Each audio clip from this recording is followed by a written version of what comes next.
다음은 이제 또래 상담자라면 충분히 겪을 수 있는 상담 중에 친구와의 갈등 상황에 대한 상황극입니다. 상담을 하다 보면은 친구의 잘못이라는 생각이 들 때가 있어요. 혹시나 상담을 하다가 친구에게 그 마음이 전달될까 걱정이 되는 경우가 있는데요. 그걸 갖다가 상황극으로 한번 만나보시겠습니다. 언니들의 위로와 격려 속에 상담을 잘 진행하고 있는 수연이 상담을 진행하던 어느 날 친구와 이야기를 하다 특정 표현에서 기분이 상하게 되고 수연이는 그 표현에 대한 고민을 하게 된다. 아, 소연아, 오늘도 상담 잘하고 왔어? 언니 상담하다가 제가 고민이 생겼어요. 무슨 고민이 있어? 아니 사실은 상담은 잘 진행하고 있는데 친구가 했던 표현이 제가 싫어하는 방식의 표현이라 좀 받아들이기 힘들어요. 그랬구나. 마음이 좀 힘들었겠네. 네 마음은 어땠어? 그 표현을 들었을 당시에는 좀 마음이 어렵고 그래서 그 뒤로 하는 친구의 말이 잘 들리지 않았어요.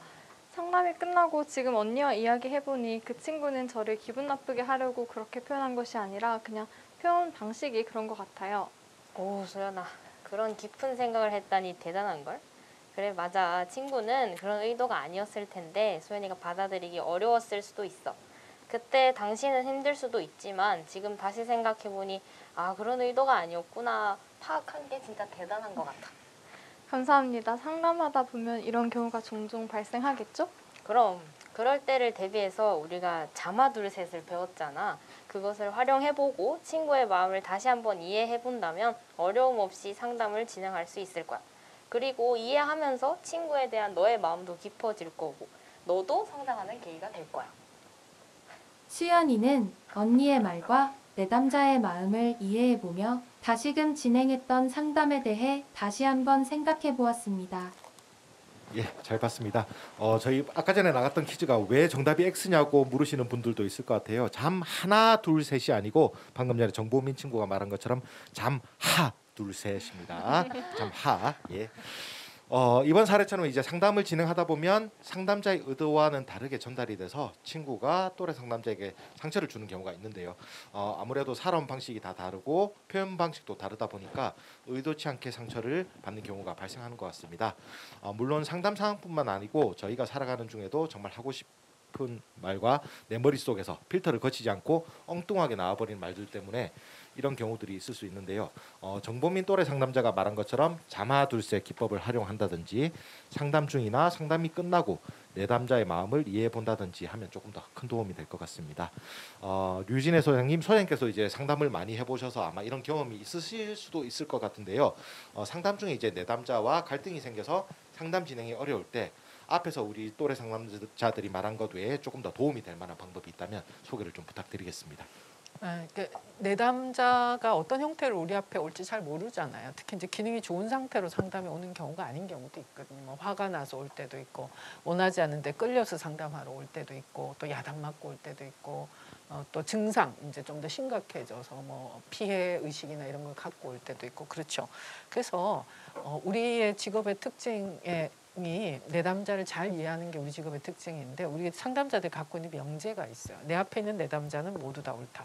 이게 상담자의 명제. 그래서 우리는 그 왜 옳은지 이해하는 게 우리 직업인 거예요. 그 왜 옳을까? 얘가 막 화내는 얘가 옳은 거예요. 근데 지금 욕하거나 막 이렇게 부정적인 공격적 태도를 보이는 얘가 옳은 거예요. 잘했다는 아니에요. 잘했다는 아닌데 옳은 거예요. 그래서 그걸 이해해 보려고 들어가는 게 우리 상담의 과정이에요. 그래서 내 앞에서 부정적인 태도를 보이는 사람과 나를 잘 분리하고 상담하려는 자질이 상담자에게 필요해요. 근데 이렇게 생각하는 거죠. 저도 이제 개인 상담 센터를 운영하고 있기 때문에 증상을 가진 내담자들을 많이 만나거든요. 내 앞에서 막 공격적이나 저항적이나 막 어떤 부정적인 얘기를 하는데 나한테 하는 거라고 생각하지 않아요. 이 사람 인생이 오늘 힘든 거예요. 근데 오늘 마침 나를 만나 상담하게 생긴 거예요. 그래서 오늘 좀 공격적이나 화를 내거나 그렇게 하는 거예요. 나한테 하는 게 아니에요. 자기 인생이 괴로운데 그걸 이제 표현하는데 마침 내가 상담자니까 내 앞에 왔을 때는 안전하게 표현할 수 있는 거죠. 그래서 저는 그렇게 생각해요. 그래서 차라리 내 앞에서 이렇게 부리는 게 훨씬 낫다. 승질 부르는 게 더 낫다. 이렇게 생각하고 나한테 하는 게 아니니까 잘 들어주기만 하면 된다. 특히 이제 청소년들은 저항적이고 반항적이거나 공격적이거나 자기의 정서 상태가 이렇게 잘 드러나는 때가 있어요. 마찬가지로 겉이 거칠고 말이 거칠다고 해서 그 친구 자체가 굉장히 공격적인 아이인가 그러지 않을 수가 있어요. 균형이 잠깐 깨졌든지 오히려 우울하고 불안하고 이렇게 좀 힘든 아이들이 겉이 더 강하고 거친 아이들도 많아요. 속은 여린데. 그래서 이제 내면을 좀 잘 이해해 보려고 들여다봐야 되는 거고 저 태도는 나를 향한 게 아니다 이렇게 잘 분리하면 좋죠. 그렇긴 하지만 이제 그런 상담 시간을 보내고 나면 나도 좀 불안하고 힘들 수가 있잖아요. 그래서 굉장히 중요한 게 상담 시간과 자기의 삶을 분리하는 게 굉장히 중요해요.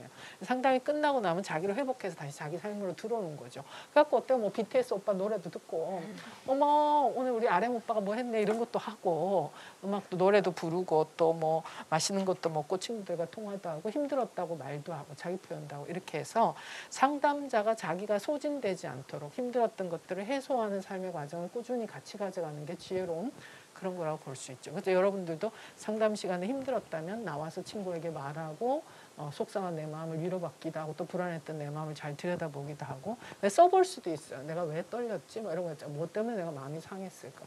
내 가치관은 내담자에게 그다지 중요하지 않아요. 내가 어떤 태도를 갖고 있다는 것을 내담자가 따라해야 되는 것도 아니에요. 그냥 다른 거예요. 그리고 이 친구가 하는 태도는 나한테 하기보다는 그냥 내가 상담자에서 내 앞에 마치 내가 안전하니까 하는 말일 거야. 이렇게 생각을 잘 풀려하면 돼요. 예.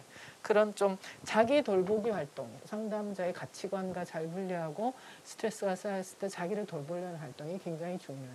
제가 여기 상주에 어제 내려왔는데 여기 와서 맛있는 거 먹고 여기 경천섬도 구경하고 막 이러니까 엄청 힐링이 돼요. 이게 자기 돌보기 활동이에요. 가끔씩 놀러도 다닌다. 뭐 이런 거죠. 예.